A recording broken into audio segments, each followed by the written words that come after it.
জায়গা পাচ্ছি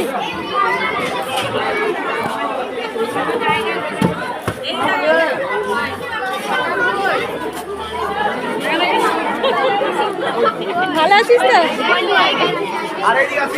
এই আমার কোনো রকম চলছে, মরি নাই বেঁচে আছি, আর কবে মরে যাবো হুট করে বুঝতেও পারবি না।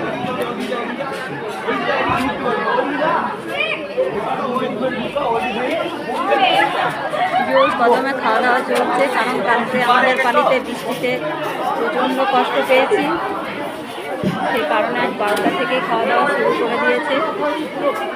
হয়ে গেল 3-4 ব্যাচ হয়ে গেল, বাড়িতেই ছিল।